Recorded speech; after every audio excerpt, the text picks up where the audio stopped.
Tenemos el gusto de tener la visita de Raúl Aragón, que es analista político de Raúl Aragón y Asociados. ¿Qué tal, Raúl? Muchas gracias por estar aquí. No, yo te agradezco la invitación. Contame, he recibido tu última evaluación. Me contabas que el universo que entrevistás son 1000... La muestra es 1200 casos. Telefónicas. Telefónicas, área metropolitana de Buenos Aires.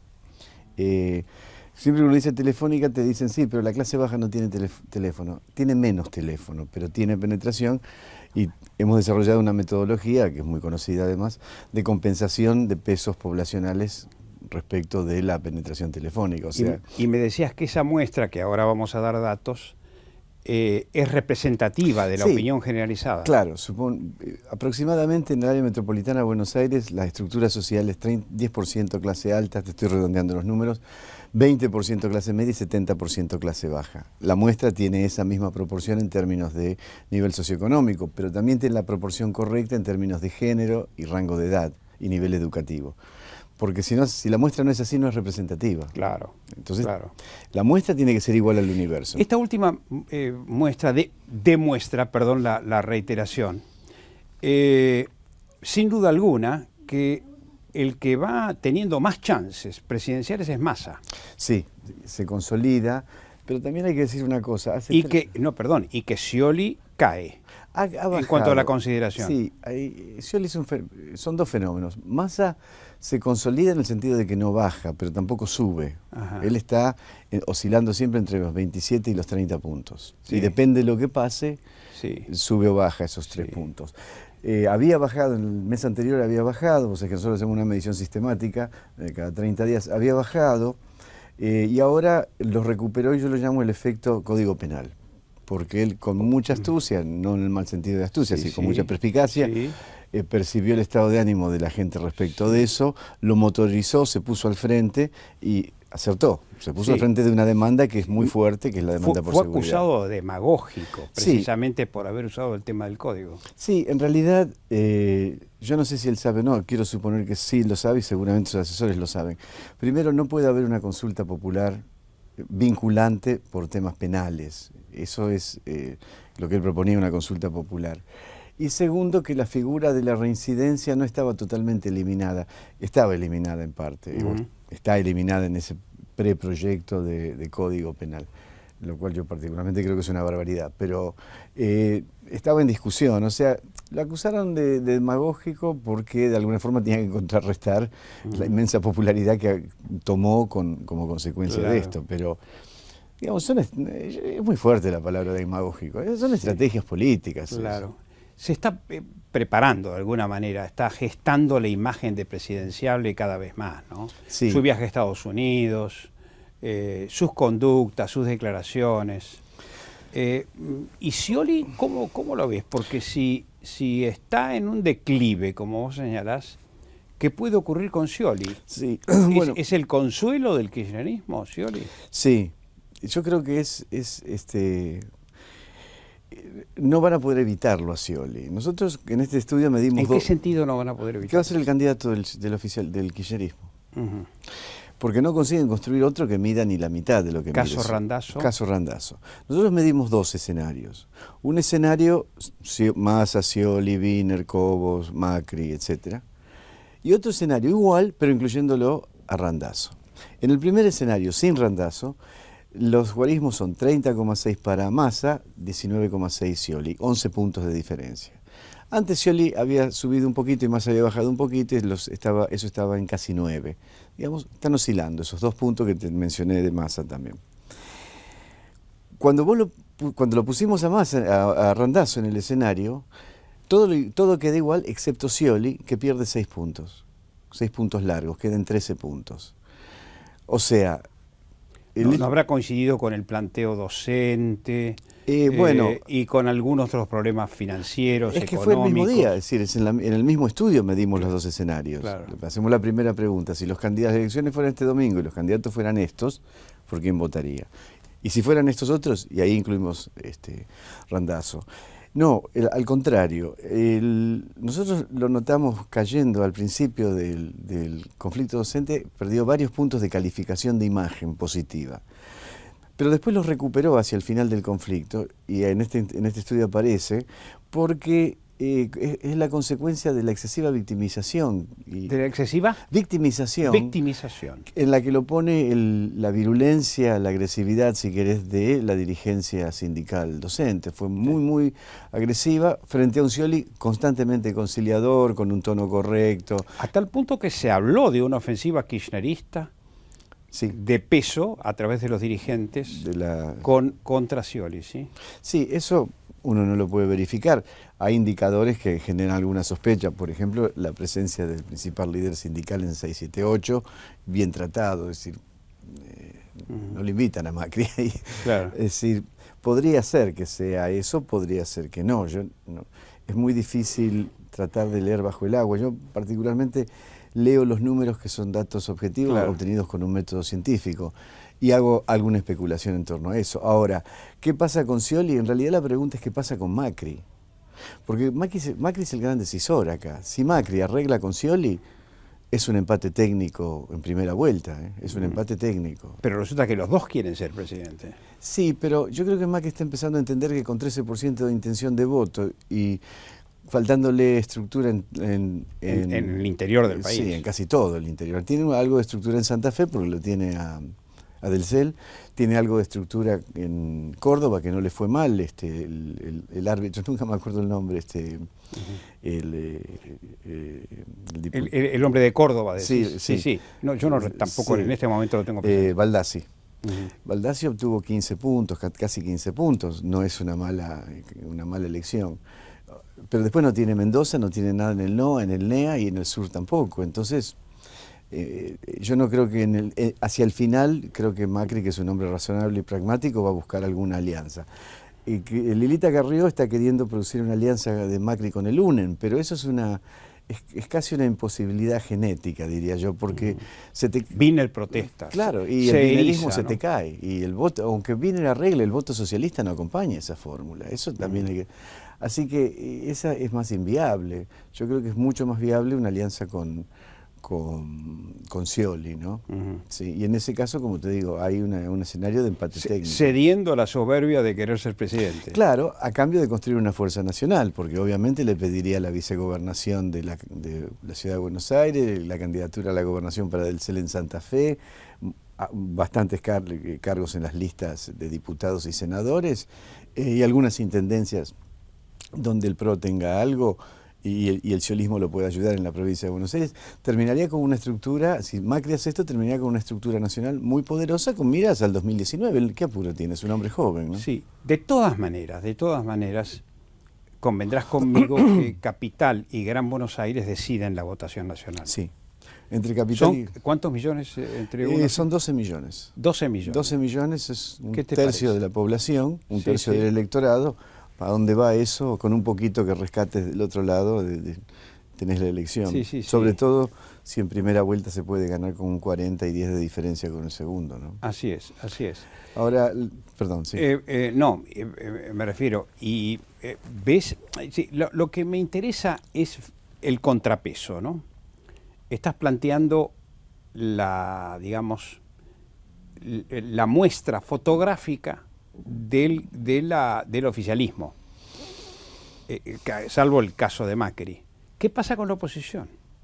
Es una buena pregunta.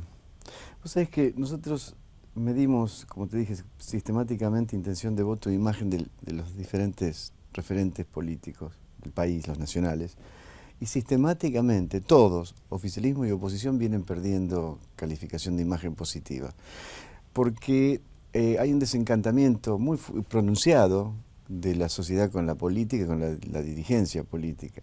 Y la oposición no termina de definir un rumbo.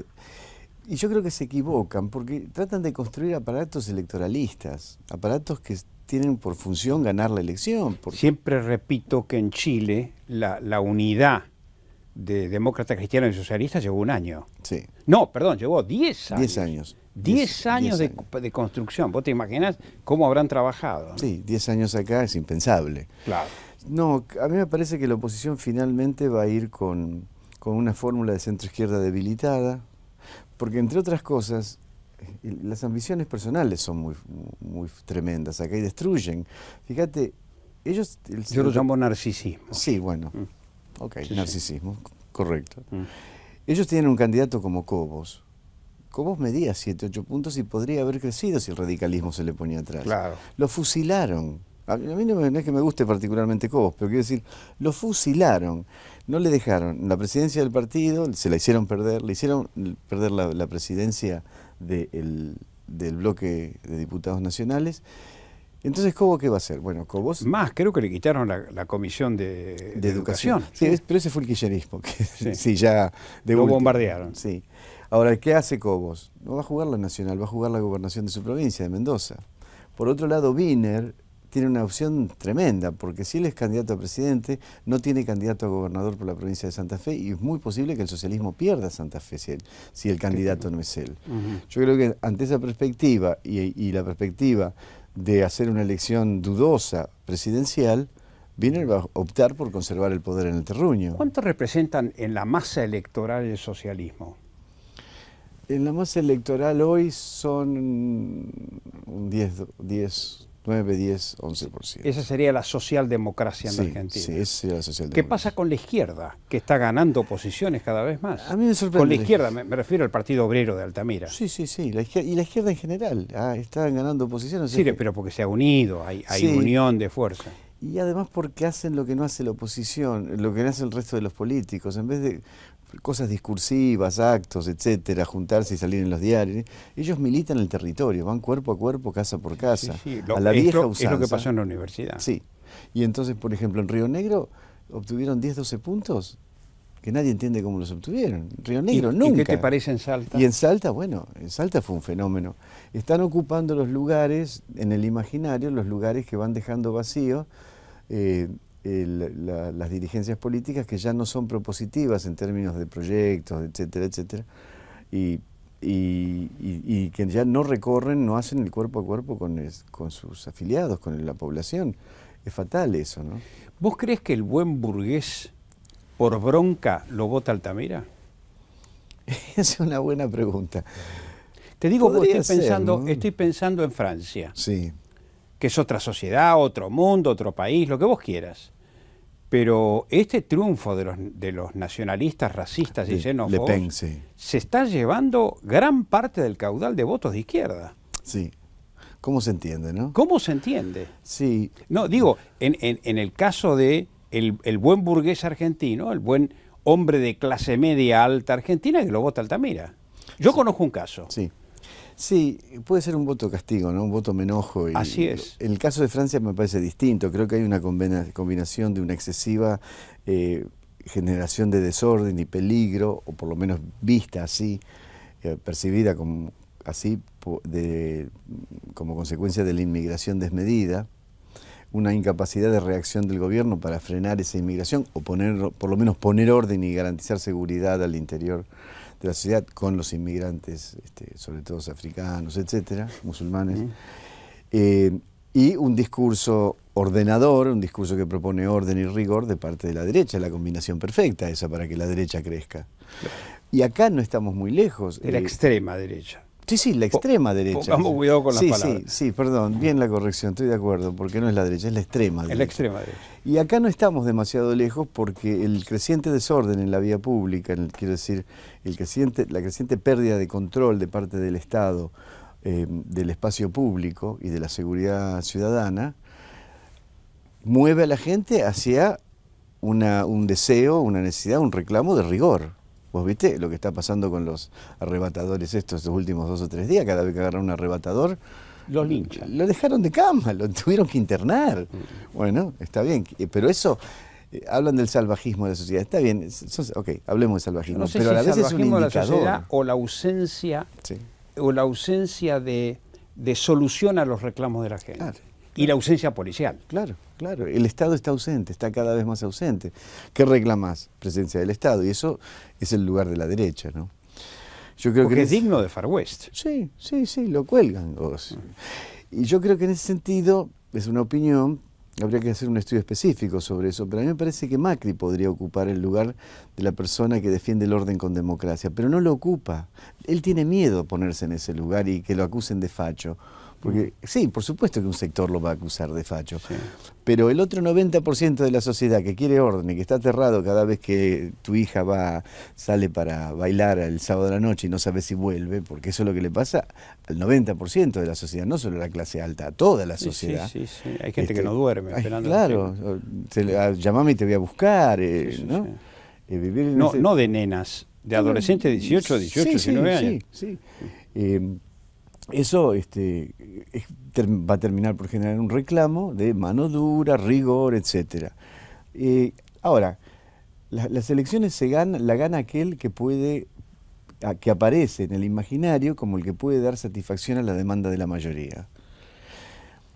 Esa demanda, si la demanda de la mayoría es esta que te estoy diciendo, más orden económico, y entonces no es ni Massa ni Scioli, es Macri. Claro. Pero él se tiene que poner en ese lugar, él no se pone en ese lugar. Él se tira por el tobogán de agua, se cree que está equivocado. Yo tengo mucho respeto por Durán Barba, realmente, y hablo con él cada vez que... La otra vez nos encontramos, porque es un hombre muy inteligente, pero yo creo que en esto se equivoca Durán Barba. No lo deja ponerse duro, no lo deja reclutar peronismo y acercarse al peronismo. Entonces, Macri crece 0,5, 0,3, eso es verdad, también viene creciendo de a décimas mes tras mes. Hoy está en 13,2, en principio de año estaba en 12. Ha crecido un punto y claro, 1,2 sucesivamente. Pero esta cosa pendular de la sociedad, nos hemos ido tanto a la izquierda y hacia el desorden que ahora nos vamos a ir.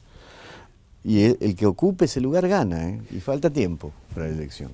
¿No te parece que hay una tergiversación del término orden? Sí. Parecería que estuviera relacionado con un gobierno militar, claro, cuando en realidad el orden es indispensable en la vida cotidiana. No tiene... No acá en la redacción de Infobae hay orden. Esto no significa que sea una cárcel, ¿no? Sí. En nuestra casa hay orden, en los colegios hay orden. ¿No?